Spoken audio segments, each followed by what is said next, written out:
ಎಲ್ರಿಗೂ ನಮಸ್ಕಾರ. ನೀವು ನೋಡ್ತಾ ಇದ್ದೀರಾ ಟಿವಿ ವಿಕ್ರಮ. ನಾನು ಮುಮ್ತಾಜ್ ಅಬ್ದುಲ್ ನೆಲ್ಲಡ್ಕ. ವೀಕ್ಷಕರೇ, ನಿಮಗೆ ನೆನಪಿದ್ಯಾ ಗೊತ್ತಿಲ್ಲ, ಅಸಾದುದ್ದೀನ್ ಓವೈಸಿ ಒಂದು ಭಾಷಣದಲ್ಲಿ ಮಾತಾಡ್ತಾ ಹೇಳಿರುವಂತಹ ಮಾತು ಏನು? ಮೋದಿ ಯೋಗಿ ಇಲ್ಲದಿದ್ರೆ ನಿಮಗೆ ಯಾರು ರಕ್ಷಣೆಯನ್ನು ಕೊಡ್ತಾರೆ? ಹೀಗೆ ನೇರವಾಗಿ ಹಿಂದೂಗಳಿಗೆ ಒಂದು ಬೆದರಿಕೆ ಸಂದೇಶವನ್ನ ಕೊಟ್ಟಿದ್ರು. ಇದನ್ನ ಈಗ ನಾನು ಯಾಕೆ ನೆನಪಿಸ್ಕೊಂಡಿದ್ದೀನಿ ಅಂತಂದ್ರೆ, ಓವೈಸಿ ಬ್ರದರ್ಸ್ ಈಗ ಅದರ ಮುಂದುವರಿದ ಭಾಗವಾಗಿ ಒಂದಷ್ಟು ದೊಡ್ಡ ಎಚ್ಚರಿಕೆಯನ್ನ ದೇಶಕ್ಕೆ ಕೊಟ್ಟಿರುವಂತದ್ದು, ಅದರಲ್ಲೂ ಹಿಂದೂಗಳಿಗೆ. ಸ್ಥಳೀಯ ಸಂಸ್ಥೆಗಳ ಚುನಾವಣೆಯ ರಿಸಲ್ಟ್ ಒಂದು ಶಾಕಿಂಗ್ ವಿಚಾರವನ್ನು ಕೂಡ ಇಲ್ಲಿ ಹೊರಗೆ ಹಾಕಿರುವಂತದ್ದು. ಬಹುಶಃ ಇದರಿಂದ ಎಲ್ಲರೂ ಕೂಡ ಎಚ್ಚೆತ್ತುಕೊಂಡ್ರೆ ಒಳ್ಳೇದು ಅಂತ ನನಗನ್ಸುತ್ತೆ. ಏನದು, ಯಾಕೆ ಹೀಗೆ ಹೇಳ್ತಾ ಇದ್ದೀನಿ ಎಲ್ಲವನ್ನು ಕೂಡ ಇವತ್ತಿನ ಈ ಸ್ಪಾಟ್ಲೈಟ್ ಕಾರ್ಯಕ್ರಮದಲ್ಲಿ ನಾನು ಹೇಳ್ತಾ ಹೋಗ್ತೀನಿ. ಅದಕ್ಕೂ ಮೊದಲು ಟಿವಿ ವಿಕ್ರಮವನ್ನ ಸಬ್ಸ್ಕ್ರೈಬ್ ಮಾಡಿ ಕಾರ್ಯಕ್ರಮವನ್ನು ನೋಡ್ತಾ ಇದ್ರೆ ದಯವಿಟ್ಟು ಟಿವಿ ವಿಕ್ರಮವನ್ನ ಸಬ್ಸ್ಕ್ರೈಬ್ ಮಾಡಿ. ವೀಕ್ಷಕರೇ, ಮೊದಲಿಗೆ ಒಂದು ವಿಡಿಯೋ ಇದೆ. ಆ ವಿಡಿಯೋವನ್ನ ಇಲ್ಲಿ ಹಾಕೋದಕ್ಕಾಗುತ್ತಾ ಇಲ್ವೋ ಗೊತ್ತಿಲ್ಲ. ಇಲ್ಲ ಅಂತಂದ್ರೆ ಒಂದು ಫೋಟೋವನ್ನಾದ್ರೂ ಹಾಕ್ತೀನಿ. ಅದರಲ್ಲಿ ಏನು ವಿಷಯ ನಡೀತಾ ಅನ್ನುವಂಥದ್ದನ್ನು ತಿಳಿಸ್ಬಿಡ್ತೀನಿ. 2013ರಲ್ಲಿ ಇದೇ ಅಕ್ಬರುದ್ದೀನ್ ಓವೈಸಿ ಒಂದು ಕಾರ್ಯಕ್ರಮದಲ್ಲಿ ಮಾತಾಡ್ತಾ 15 ನಿಮಿಷ ಪೊಲೀಸರನ್ನ ಸುಮ್ಮನಿರಿಸಿದ್ರೆ ಸಾಕು, ನಾವು ಅಂದ್ರೆ ಮುಸಲ್ಮಾನರು 100 ಕೋಟಿ ಹಿಂದೂಗಳನ್ನ ಫಿನಿಶ್ ಮಾಡ್ತೀವಿ ಅನ್ನುವಂತಹ ಒಂದು ಪ್ರಚೋದನಕಾರಿ ಹೇಳಿಕೆಯನ್ನು ನೀಡ್ತಾನೆ. ಅದಾಗಿ 10 ವರ್ಷಗಳ ನಂತರ ಮತ್ತೆ ಅದೇ ರೀತಿಯಾದಂತಹ ಹೇಳಿಕೆ ಅಕ್ಬರುದ್ದೀನ್ ಓವೈಸಿ ಕಡೆಯಿಂದ ಬರುತ್ತೆ. ಏನ್ ಹೇಳ್ತಾನೆ ಅಂತಂದ್ರೆ, ಈ ಗುಂಪಿಗೆ ಅಂದ್ರೆ ಇಲ್ಲಿ ನೆರೆದಿರುವಂತಹ ಮುಸ್ಲಿಂ ಬಾಂಧವರಿಗೆ ಒಂದು ಸೂಚನೆಯನ್ನು ಕೊಟ್ರೆ ಸಾಕು, ನೀವೆಲ್ಲವೂ ಕೂಡ ಓಡಿ ಹೋಗಬೇಕಾಗತ್ತೆ. ಯಾರಿಗೆ ಹೇಳುವಂಥದ್ದು ಇಲ್ಲಿ ಅಕ್ಬರುದ್ದೀನ್ ಓವೈಸಿ? ಪೊಲೀಸ್ ಅಧಿಕಾರಿಗಳಿಗೆ ಆ ಒಂದು ವಾರ್ನಿಂಗ್ ಅನ್ನು ಕೊಡುವಂಥದ್ದು. ಈಗ ನೋಡಿದ್ರೆ ಮತ್ತೆ ಅದೇ ಅಕ್ಬರುದ್ದೀನ್ ಓವೈಸಿ ತಮ್ಮ ಆ 15 ನಿಮಿಷದ ಹೇಳಿಕೆಯನ್ನ ಮತ್ತೆ ಕೊಟ್ಟಿರುವಂಥದ್ದು. ಆ ಮೂಲಕ ಹಿಂದೂಗಳ ವಿರುದ್ಧ ಬಹಿರಂಗವಾಗಿ ಬೆದರಿಕೆಯನ್ನ ಹಾಕಿದ್ದಾರೆ. ನಾನು ಕೇಳೋದು, ಈಗ ಯಾಕೆ ಯಾವುದೇ ಆಕ್ರೋಶ ನಮಗೆ ಕೇಳಿ ಬರ್ತಾ ಇಲ್ಲ? ಯಾಕೆ ಹಿಂದೂಗಳು ಅಪಾಯದಲ್ಲಿ ಇದ್ದಾರೆ ಅನ್ನುವಂಥ ಚರ್ಚೆ ನಡೀತಾ ಇಲ್ಲ? ಯಾಕೆ ಪ್ರಜಾಪ್ರಭುತ್ವಕ್ಕೆ ಅಪಾಯ ಇದೆ ಅನ್ನುವಂಥ ಕೂಗು ಕೇಳಿ ಬರ್ತಾ ಇಲ್ಲ? ಯಾಕೆ ಸಂವಿಧಾನಕ್ಕೆ ಅಪಾಯ ಇದೆ ಅನ್ನುವಂಥ ಚರ್ಚೆ ನಡೀತಾ ಇಲ್ಲ? ಪ್ರಶ್ನೆ ಬರ್ತಾ ಇಲ್ಲ. ಹಾಗೆ ನೋಡಿದ್ರೆ ಆತನ ಹೇಳಿಕೆಯ ವಿರುದ್ಧ UAPA ಅಡಿಯಲ್ಲಿ ಪ್ರಕರಣ ದಾಖಲಿಸಬೇಕಾಗಿತ್ತು, ಆದ್ರೆ ಆಗಿಲ್ಲ. ಅಂಡ್ ಈ 15 ನಿಮಿಷದ ಧೈರ್ಯ ಅದು ಎಲ್ಲಿಂದ ಮತ್ತೆ ಬಂತು ಅಂತ ಕೇಳಿದ್ರೆ, ಜನರಿಂದನೇ ಬಂದಿರುವಂಥದ್ದು, ಜನರು ಹಾಕಿರುವಂತಹ ವೋಟ್ ಇಂದ ಬಂದಿರುವಂಥದ್ದು. ಮೊನ್ನೆ ಮಹಾರಾಷ್ಟ್ರ ಚುನಾವಣೆ ನಡೀತಲ್ವಾ, ಆ ಚುನಾವಣೆಯಲ್ಲಿ ನಿರೀಕ್ಷೆಗೂ ಮೀರಿ ಸ್ಥಾನಗಳನ್ನು ಗೆದ್ರು. ಅದು ಅವರಿಗೆ ಈ ರೀತಿಯಾದಂತಹ ಒಂದು ಕಾನ್ಫಿಡೆನ್ಸ್ ಅನ್ನು ಕೊಟ್ಟಿರುವಂಥದ್ದು. ವೀಕ್ಷಕರೇ, ಮೊನ್ನೆ ಮಹಾರಾಷ್ಟ್ರ ನಗರ ಪಾಲಿಕೆ ಚುನಾವಣೆಯಲ್ಲಿ ಮುಸ್ಲಿಂ ಮತದಾನದ ಆ ಒಂದು ಪ್ಯಾಟರ್ನ್ ನೋಡಿದ್ರೆ ಖಂಡಿತವಾಗ್ಲೂ ನೀವು ಶಾಕ್ ಆಗ್ತೀರಾ. ಯಾವ ಕಾಂಗ್ರೆಸ್ ಅಥವಾ ಯಾವ ಸೆಕ್ಯುಲರ್ ಪಕ್ಷಗಳು ಮುಸಲ್ಮಾನರು ನಮ್ಮವರು, ಅವರು ನಮ್ಮ ವೋಟ್ ಬ್ಯಾಂಕ್ ಅಂತ ಅಂದುಕೊಂಡಿದ್ರು, ಅದೇ ಯೋಚನೆಯಲ್ಲಿ ಇವಾಗ್ಲೂ ಕೂಡ ಇದ್ದಾರೆ ಅಂತಂದ್ರೆ ಅಂಥವ್ರು ಈಗಲೇ ಬ್ಯಾಗ್ ಪ್ಯಾಕ್ ಮಾಡ್ಕೊಂಡು ಮನೆಗೆ ಹೋಗೋದು ಬೆಸ್ಟ್ ಅಂತ ನನಗನ್ಸುತ್ತೆ. ಯಾಕೆ ಅಂತಂದ್ರೆ, ಮುಸಲ್ಮಾನರು ಈಗ ತಮ್ಮದೇ ಪಕ್ಷವನ್ನ ಕಟ್ಟಿದ್ದು ಆಗಿದೆ. ಅಂಡ್ ಅದಕ್ಕೆ ಅಡಿಪಾಯ ಮೊನ್ನೆ ಚುನಾವಣೆ ಅಂತಂದ್ರೂ ಖಂಡಿತವಾಗ್ಲೂ ತಪ್ಪಿಲ್ಲ. ಹೇಗೆ ಅಂತ ಹೇಳ್ತೀನಿ. ಮೊನ್ನೆ ಛತ್ರಪತಿ ಸಂಭಾಜಿ ನಗರದಲ್ಲಿ ಕಾಂಗ್ರೆಸ್ ಬಹುತೇಕವಾಗಿ ಅಂತ್ಯವನ್ನ ಕಂಡಿದೆ. ಯಾಕೆ ಅಂತಂದ್ರೆ, ಅವರು ಅಲ್ಲಿ 71 ಸ್ಥಾನಗಳಲ್ಲಿ ಸ್ಪರ್ಧೆಯನ್ನ ಮಾಡಿದ್ರು ಕೂಡ 70 ಸ್ಥಾನಗಳಲ್ಲಿ ಸೋತು ಬಿಡ್ತಾರೆ. ಬಟ್ ಅದೇ ಜಾಗದಲ್ಲಿ ಅಸಾದುದ್ದೀನ್ ಓವೈಸಿ ಅವರ ಪಕ್ಷ 33 ಸ್ಥಾನಗಳಲ್ಲಿ ಗೆದ್ದಿರುವಂಥದ್ದು. ಇನ್ನು ಮಾಲಿಗಾವ್ನಲ್ಲಿ ಅಲ್ಲೂ ಕೂಡ ಅಷ್ಟೇ ಕಾಂಗ್ರೆಸ್ ಸಂಪೂರ್ಣವಾಗಿ ನಿರ್ನಾಮ ಆಗಿದೆ ಅಂತಂದ್ರೂ ಖಂಡಿತವಾಗ್ಲೂ ತಪ್ಪಿಲ್ಲ. 2017ರಲ್ಲಿ 28 ಸ್ಥಾನವನ್ನು ಗೆದ್ದಿದ್ದಂತಹ ಕಾಂಗ್ರೆಸ್ ಈ ಬಾರಿ ಅಲ್ಲಿ ಕೇವಲ 3 ಸ್ಥಾನಗಳನ್ನು ಗೆದ್ದಿರುವಂಥದ್ದು.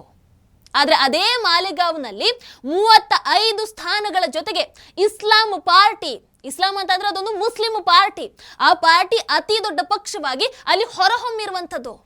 ಇನ್ನು ಅಗೈನ್ 2ನೇ ಸ್ಥಾನದಲ್ಲಿ ಅಲ್ಲಿ ಮತ್ತೆ ಬರುವಂಥದ್ದು ಅಸಾದುದ್ದೀನ್ ಓವೈಸಿ ಅವರ ಪಕ್ಷ 21 ಸ್ಥಾನಗಳ ಜೊತೆಗೆ ಗೆದ್ದಿರುವಂಥದ್ದು. ಅಂದ್ರೆ ಟೋಟಲ್ ಆಗಿ ಅಂದ್ರೆ ಅಸಾದುದ್ದೀನ್ ಓವೈಸಿ ಅದೇ ರೀತಿ ಇಸ್ಲಾಂ ಪಕ್ಷ ಇವೆರಡೂ ಸೇರಿ 56 ಸ್ಥಾನಗಳು ಮುಸ್ಲಿಂ ಪಕ್ಷಕ್ಕೆ ಹೋಗಿರುವಂಥದ್ದು. ಈ ಒಂದು ಡೆವಲಪ್ಮೆಂಟ್ ಬಗ್ಗೆ ದಯವಿಟ್ಟು ಯೋಚನೆ ಮಾಡಿ. ಇನ್ನು ಕಾಂಗ್ರೆಸ್ಸಿನ ಭದ್ರಕೋಟೆ ಆಗಿದ್ದಂತಹ ನಾಂದೇಡ್, ಅದು ಕೂಡ ಅಷ್ಟೇ ಈಗ ಅವರ ಕೈ ತಪ್ಪಿ ಹೋಗಿದೆ ಸಂಪೂರ್ಣವಾಗಿ. ಯಾಕಂದ್ರೆ ಕಾಂಗ್ರೆಸ್ ಇಲ್ಲಿ ಕೇವಲ 10 ಸ್ಥಾನಗಳನ್ನ ಗೆದ್ದಿದೆ, ಆದ್ರೆ ಓವೈಸಿ ಪಕ್ಷ 15 ಸ್ಥಾನಗಳನ್ನ ಗೆದ್ದಿರುವಂಥದ್ದು. ಇನ್ನು ಅಮರಾವತಿ ಆಗಿರಬಹುದು, ಧುಲೆ ಆಗಿರಬಹುದು, ಸೋಲಾಪುರ ಆಗಿರಬಹುದು, ನಾಗ್ಪುರ ಆಗಿರಬಹುದು, ಠಾಣೆ ಆಗಿರಬಹುದು, ಮುಂಬೈಯೇ ಆಗಿರಲಿ, ಎಲ್ಲ ಕಡೆ, ಐ ರಿಪೀಟ್, ಎಲ್ಲ ಕಡೆ ಅಸಾದುದ್ದೀನ್ ಓವೈಸಿ ಅವರ ಪಕ್ಷ ಉತ್ತಮ ಸ್ಥಾನಗಳನ್ನ ಗೆದ್ದಿದೆ. ಸುಮ್ಮನೆ ನಾನು ಉತ್ತಮ ಸ್ಥಾನಗಳನ್ನ ಗೆದ್ದಿದೆ ಅಂತ ಹೇಳ್ತಾ ಇಲ್ಲ. ಮಹಾರಾಷ್ಟ್ರ ನಗರ ಪಾಲಿಕೆ ಚುನಾವಣೆಯಲ್ಲಿ ಓವೈಸಿ ಪಕ್ಷ ಒಟ್ಟಾರೆಯಾಗಿ 126 ಸ್ಥಾನಗಳಲ್ಲಿ ಜಯವನ್ನ ಗಳಿಸಿರುವಂಥದ್ದು. ಎಷ್ಟು? 126 ಸ್ಥಾನ.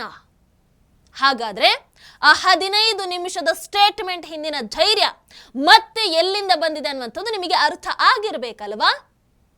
ವೀಕ್ಷಕರ, ಓವೈಸಿ ಪಕ್ಷದ ಈ ಗೆಲುವಲ್ಲಿ ನಮಗೆ 2 ವಿಚಾರಗಳು ಸಾಮಾನ್ಯ ಅಂದ್ರೆ ಕಾಮನ್ ಅಂತ ಕಾಣಿಸುತ್ತೆ. ಏನು? ಮೊದಲನೇದಾಗಿ ಓವೈಸಿ ಅವರ ಪಕ್ಷ ಮುಸ್ಲಿಂ ಬಹುಸಂಖ್ಯಾತ ಜಾಗದಲ್ಲಿ ಗೆದ್ದಿರುವಂಥದ್ದು, ಅಂದ್ರೆ 90% ಸ್ಥಾನಗಳನ್ನ. ಇನ್ನು ಎರಡನೆಯದಾಗಿ ಎಲ್ಲ ಸ್ಥಾನಗಳು ಅಂದ್ರೆ ಎಲ್ಲಿ ಓವೈಸಿ ಗೆದ್ದಿದ್ಯೋ ಅವೆಲ್ಲವೂ ಸ್ಥಾನಗಳು ಮೊದಲು ಕಾಂಗ್ರೆಸ್ ಬಳಿ ಇದ್ದಂಥದ್ದು. ಅಂದ್ರೆ ಮೊದಲು ಕಾಂಗ್ರೆಸ್ಗೆ ಬೀಳ್ತಾ ಇದ್ದಂತಹ ಮುಸ್ಲಿಂ ವೋಟ್ ಈಗ ಓವೈಸಿಗೆ ಹೋಗ್ತಾ ಇದೆ, ಅವರ ಪಕ್ಷಕ್ಕೆ ಬೀಳ್ತಾ ಇದೆ, ಮುಸ್ಲಿಂ ಪಕ್ಷಕ್ಕೆ ಹೋಗ್ತಾ ಇದೆ.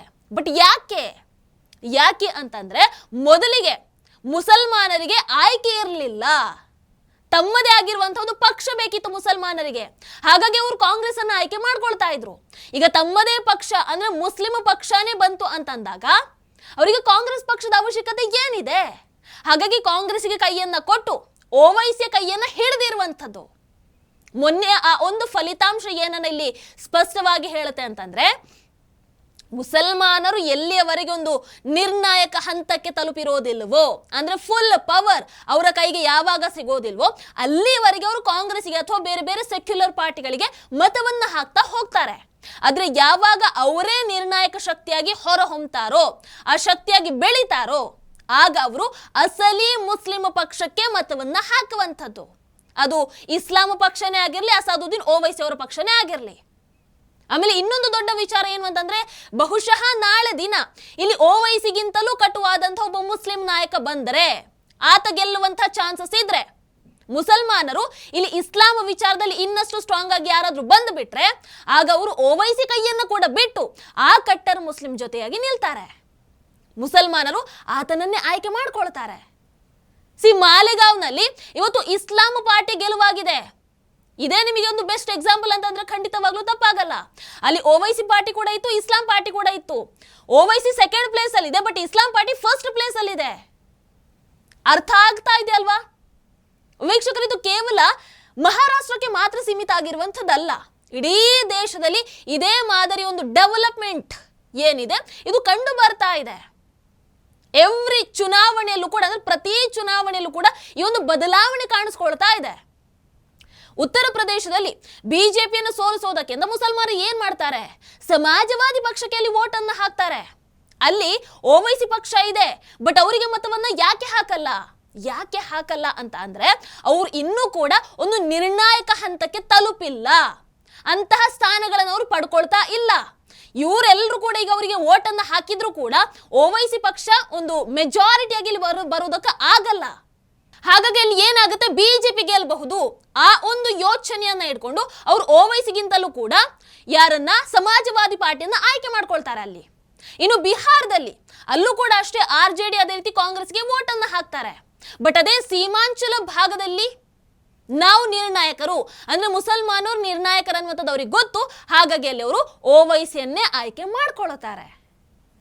ಇನ್ನು ಹರಿಯಾಣ ಅಥವಾ ರಾಜಸ್ಥಾನದಲ್ಲೂ ಕೂಡ ಅಷ್ಟೇ ಬಿಜೆಪಿಯನ್ನ ಸೋಲಿಸುವಂತಹ ಪಕ್ಷ ಯಾವುದಿದೆಯೋ ಅದನ್ನೇ ಆಯ್ಕೆ ಮಾಡ್ಕೊಳ್ಳುವಂಥದ್ದು. ಅಂದ್ರೆ ಮುಸ್ಲಿಮರ ಒಂದು ಟಾರ್ಗೆಟ್ ಅಥವಾ ಅವರೊಂದು ಗೋಲ್ ಏನಿದೆ ಅಂತ ಹೇಳಿದ್ರೆ, ಹಿಂದುತ್ವವಾದಿ ಪಕ್ಷವನ್ನ ಸೋಲಿಸಬೇಕು, ಅವರು ಯಾವತ್ತೂ ಕೂಡ ಗೆಲ್ಲಬಾರ್ದು, ಅವರನ್ನ ಸೋಲಿಸೋದಕ್ಕೆ ನಾವು ಯಾರ ಜೊತೆಗೆ ನಿಲ್ಲಬೇಕನ್ನುವಂಥದ್ದನ್ನು ಅವರು ಮೊದಲು ಯೋಚನೆ ಮಾಡ್ತಾರೆ. ನೆಕ್ಸ್ಟ್ ಸ್ಟೆಪ್, ತಮ್ಮದೇ ಮೆಜಾರಿಟಿ ಯಾವಾಗ ಬರುತ್ತೋ ಆಗ ತಮ್ಮದೇ ಪಕ್ಷಕ್ಕೆ ಅವರು ಜೊತೆಯಾಗಿ ನಿಲ್ತಾರೆ. ಸೊ ಈ ಪ್ಯಾಟರ್ನ್ ಅನ್ನು ನೀವು ಪ್ರತಿ ರಾಜ್ಯದಲ್ಲೂ ಕೂಡ ಪ್ರತಿ ಚುನಾವಣೆಯಲ್ಲೂ ಕೂಡ ನೀವು ನೋಡ್ತಾ ಹೋಗಬಹುದು ವೀಕ್ಷಕರು. ಅದಕ್ಕೆ ನಾನು ಹೇಳಿರುವಂಥದ್ದು, ಮಹಾರಾಷ್ಟ್ರದ ಫಲಿತಾಂಶ ಇಡೀ ದೇಶಕ್ಕೆ ಒಂದು ಎಚ್ಚರಿಕೆ ಸಂದೇಶ. ಜನಸಂಖ್ಯಾ ಬದಲಾವಣೆ ಯಾವ ರೀತಿಯಲ್ಲಿ ದೇಶದ ಮೇಲೆ ದೊಡ್ಡ ಪ್ರಭಾವವನ್ನ ಬೀರಬಹುದು ಅಂತ ಇಲ್ಲಿ ನಾವು ಅರ್ಥ ಮಾಡ್ಕೊಳ್ಬೇಕಾಗತ್ತೆ. ಅಂಡ್ ನಿಮಗೆ ಗೊತ್ತಿರಲಿ, ಮುಸ್ಲಿಂ ಬಹುಸಂಖ್ಯಾತ ರಾಜಕೀಯ ಈಗೊಂದು ಮಾಲಿಗಾವನ್ನ ಸೃಷ್ಟಿ ಮಾಡಿದೆ, ಮುಂದೆ ಮತ್ತೊಂದು ಪಾಕಿಸ್ತಾನವನ್ನು ಕೂಡ ಸೃಷ್ಟಿ ಮಾಡಬಹುದು, ಹೇಳೋದಕ್ಕಾಗಲ್ಲ. ಇದರ ಅರ್ಥ ಇಸ್ಲಾಮಿಕ್ ಬಹುಸಂಖ್ಯಾತ ರಾಜಕೀಯದಲ್ಲಿ ಬೇರೆಯವರಿಗೆ ಯಾರಿಗೂ ಕೂಡ ಜಾಗ ಇರಲ್ಲ. ಹಿಂದೂಗಳು ಒಗ್ಗಟ್ಟಾಗಿ ಬಂದ್ರೆ ಮಾತ್ರ, ಒಗ್ಗಟ್ಟಾಗಿ ಮತವನ್ನ ಹಾಕಿದಾಗ ಮಾತ್ರ ಅಲ್ಲಿ ಮೋದಿಜಂತಹ ನಾಯಕ ಬರೋದಕ್ಕೆ ಅವಕಾಶ ಇರುತ್ತೆ. ಇಲ್ಲ ಅಂತಂದ್ರೆ ನಿಮಗೆ ನೆನಪಿದೆಯಲ್ವಾ, ಅಸಾದುದ್ದೀನ್ ಓವೈಸಿ ಅವರು ಇತ್ತೀಚೆಗೆ ಕೊಟ್ಟಂತ ಹೇಳಿಕೆ, ನನಗೆ ಹಿಜಾಬ್ ಧರಿಸಿದಂತಹ ಮಹಿಳೆ ಈ ದೇಶದ ಪ್ರಧಾನಿ ಆಗಬೇಕನ್ನುವಂಥದ್ದು ನನ್ನ ಆಸೆ ಅನ್ನುವಂತ ಹೇಳಿಕೆಯನ್ನು ಕೊಟ್ಟಿದ್ರು. ಅಂಡ್ ಇಷ್ಟೆಲ್ಲ ಬೆಳವಣಿಗೆ ಆಗ್ತಾ ಇರುವಂತಹ ಈ ಸಂದರ್ಭದಲ್ಲಿ ಅವರ ಆ ಹೇಳಿಕೆಯನ್ನು ನಾವು ಇಗ್ನೋರ್ ಮಾಡೋದಕ್ಕೆ ಸಾಧ್ಯ ಇದೆಯಾ? ಅವ್ರು ಕಂಡಂತಹ ಕನಸು ನನಸಾಗಲ್ಲ ಅಂತ ಸುಮ್ಮನೆ ಕೂರೋದಕ್ಕಾಗತ್ತಾ? ನೀವೇ ಹೇಳಿ. ಈಗ ಆಗ್ತಾ ಇರುವಂತಹ ಈ ಒಂದು ಬದಲಾವಣೆ ಅಥವಾ ಈ ಒಂದು ಬೆಳವಣಿಗೆ ಅಸಾದುದ್ದೀನ್ ಓವೈಸಿ ಅವರ ಆಸೆಗೆ ನೀರನ್ನ ಎರಿತಾ ಇದೆ ಅಂತ ಹೇಳಿದ್ರೆ ಖಂಡಿತವಾಗ್ಲೂ ತಪ್ಪಾಗಲ್ಲ. ವೀಕ್ಷಕರ, 1963ರಲ್ಲಿ ಡಾಕ್ಟರ್ ರಾಮ್ ಮನೋಹರ್ ಲೋಹಿಯಾ ಅವರು ಕೂಡ ಇದೇ ಹೇಳಿಕೆಯನ್ನು ಕೊಟ್ಟಿದ್ರು. ಹಿಂದೂಗಳು ಬೇರೆ ಬೇರೆ ಪಕ್ಷಗಳಲ್ಲಿ ಹಂಚಿ ಹೋಗ್ತಾರೆ, ಆದರೆ ಮುಸಲ್ಮಾನರು ಒಗ್ಗಟ್ಟಾಗಿ ಒಂದು ಗುಂಪಾಗಿ ಅಂದ್ರೆ ಒಬ್ಬರಿಗೆ ಮತವನ್ನ ಹಾಕ್ತಾರೆ. ಅದಕ್ಕೆ ನಮಗೀಗ ಬಿಹಾರ ಆಗಿರಬಹುದು, ಮಹಾರಾಷ್ಟ್ರ ಆಗಿರಬಹುದು ಬೆಸ್ಟ್ ಉದಾಹರಣೆಗಳಾಗಿ ನಮ್ಮ ಕಣ್ಣು ಮುಂದೆನೇ ಇದೆ.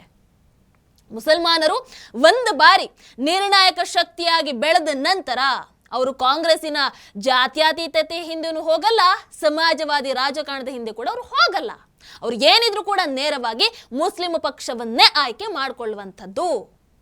ಅದಕ್ಕೆ ಮತ್ತೆ ಹೇಳ್ತೀನಿ, ಈ ಇಸ್ಲಾಮಿಕ್ ಮತದಾನದ ಮಾದರಿ ದೇಶಕ್ಕೆ ಬಹಳ ಅಪಾಯಕಾರಿ, ಬಹಳ ಅಪಾಯಕಾರಿ. ಇತಿಹಾಸದಲ್ಲಿ ನಾವಿದರ ಪರಿಣಾಮವಾಗಿ ಪಾಕಿಸ್ತಾನ ನಿರ್ಮಾಣ ಆಗಿದ್ದನ್ನು ನಾವು ನೋಡಿದ್ದೀವಿ. ಅಂಡ್ ಇವತ್ತು ಆ ಪಾಕಿಸ್ತಾನದಲ್ಲಿ ಹಿಂದೂಗಳ ಪರಿಸ್ಥಿತಿ ಏನಾಗ್ತಾ ಇದೆ ಅನ್ನುವಂಥದ್ದನ್ನು ಕೂಡ ನೋಡ್ತಾ ಇದ್ದೀವಿ. ಹಾಗಾಗಿ ನಾನು ಹೇಳೋದು, ಇವತ್ತು ಆ 15 ನಿಮಿಷದ ಸ್ಟೇಟ್ಮೆಂಟ್ ಆಗಿರಬಹುದು, ಹಿಜಾಬ್ ಪ್ರಧಾನಿಯ ಆ ಸ್ಟೇಟ್ಮೆಂಟ್ ಆಗಿರಬಹುದು, ಇನ್ನು ಮಹಾರಾಷ್ಟ್ರದ ಫಲಿತಾಂಶ ಆಗಿರಬಹುದು, ಇವೆಲ್ಲವೂ ಕೂಡ ಈಗಲೇ ನೀವು ಎಚ್ಚೆತ್ತುಕೊಂಡ್ರೆ ಒಳ್ಳೇದನ್ನುವಂಥದ್ದನ್ನ ಹಿಂದೂಗಳಿಗೆ ಸಾರಿ ಸಾರಿ ಹೇಳ್ತಾ ಇದೆ. ಈಗ ನೀವು ಎಚ್ಚೆತ್ತುಕೊಂಡ್ರೆ ಸರಿ, ಇಲ್ಲ ಅಂತ ಅಂದ್ರೆ ಇವತ್ತು ನಮ್ಮ ಕರ್ನಾಟಕನೇ ನೋಡಿ ಹೇಗೆ ಆಗ್ತಾ ಇದೆ ಅಂತ. ಮಿನಿ ಬಾಂಗ್ಲಾದೇಶವಾಗಿ ನಿರ್ಮಾಣ ಆಗ್ತಾ ಇದೆ. ಪ್ರತಿ ರಾಜ್ಯದಲ್ಲೂ ಕೂಡ ಇದೇ ಆಗ್ತಾ ಹೋದ್ರೆ ಮುಂದೆ ಅದು ಎಲ್ಲಿಗೆ ತಲುಪುತ್ತೆ? ನಮ್ಮ ದೇಶದ ಪರಿಸ್ಥಿತಿ ಎಲ್ಲಿಗೆ ಹೋಗಿ ನಿಲ್ಲುತ್ತೆ? ನಿಮ್ಮ ವಿವೇಚನೆಗೆ ಅದು ಬಿಟ್ಟಿರುವಂಥದ್ದಷ್ಟೇ. ಹೆಚ್ಚು ನಾನೇನು ಹೇಳೋದಕ್ಕೆ ಹೋಗಲ್ಲ. ನಮಸ್ಕಾರ. ಟಿವಿ ವಿಕ್ರಮ, ದೇಶ ನಿಮ್ಮ ಕೈಯಲ್ಲಿ. ಈ ಕಾರ್ಯಕ್ರಮ ನಿಮಗೆ ಇಷ್ಟ ಆಗಿದ್ದಲ್ಲಿ ಲೈಕ್, ಶೇರ್ ಹಾಗೂ ಕಮೆಂಟ್ ಮಾಡಿ. ಟಿವಿ ವಿಕ್ರಮದ ಕಾರ್ಯಕ್ರಮಗಳನ್ನು ನಿರಂತರವಾಗಿ ವೀಕ್ಷಿಸಲು ಸಬ್ಸ್ಕ್ರೈಬ್ ಮಾಡಿ, ಬೆಲ್ ಐಕನ್ ಒತ್ತಿ.